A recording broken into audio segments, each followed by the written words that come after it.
తీర్చలేము.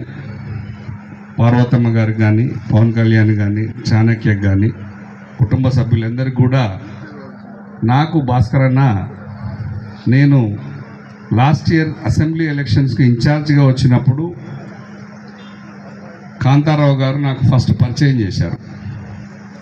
నేను అడిగాను, భాస్కర్ అన్న వీళ్ళందరూ అంటే, కాంతారావు అన్న జిల్లా అధ్యక్షుడు కదా, కేసీఆర్ గారు చెప్పి పంపించగానే పెద్ద ఆయన వర్మ గారి ఇంటికి పోయాం. నెక్స్ట్ వర్క్ ఎట్లా అలకేట్ చేయాలంటే ఇక్కడ ఇట్లా వీళ్ళు, ఇక్కడ వీళ్ళు అని అక్కడ మండలాలు, సుజాత నగర్, ఇక్కడ లక్ష్మీదేపల్లి, చుంచుపల్లి, పాల్వంచ కానీ ఇక్కడ కానీ అన్ని పనులు అప్పచెప్తే సీతాలక్ష్మి అయినా కానీ వీళ్ళు, భాస్కర్ అన్న చాలా యాక్టివ్గా పనిచేసేవాడు, కష్టపడి పనిచేసేవాడు. తనకి ఏమైనా బాధ్యత అప్పచెప్పినా మళ్ళీ ఇంకొకరి వైపు తిరిగి చూడాల్సిన పని లేకుండా కాన్ఫిడెంట్గా అనిపించింది.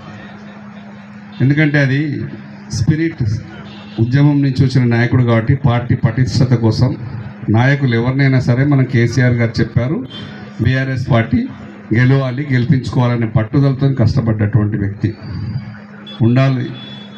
మళ్ళీ అధికారంలోకి వచ్చేదాకా ఉంటే కూడా ఖచ్చితంగా ఆయనకు బ్రహ్మాండంగా మేమందరం కూడా ముందుకు తీసుకెళ్దామనే దృక్పథంతోనే ఉంటే రమణ గారు, ఉప్పల రమణ గారు ఎప్పుడు చెప్తుంటారు, అన్న నువ్వు భాస్కర్ అన్నకు లిఫ్ట్ ఇవ్వాలి చేసుకుంటూ వచ్చేనే ఉన్నాం. చేతనైనంత కొద్దిగా సహాయం చేస్తూనే ఉంటుంది. సరే, ఇప్పుడు అనుకోకుండా చనిపోవడం, వారి కుటుంబానికి వారు లేని లోటు తీర్చలేము, కానీ వారి పిల్లలకు మాత్రం ఖచ్చితంగా భవిష్యత్తు అయితే మేము ఇవ్వగలం, ఎలాంటి ఇబ్బంది రాకుండా చూసుకోగలం. బీఆర్ఎస్ పార్టీ నుంచి కేటీఆర్ గారు ఖచ్చితంగా హామీ ఇవ్వమన్నారు. వారు కొంత ఆర్థిక సాయం కూడా పంపించారు, అది అందజేయడం జరిగింది కుటుంబానికి.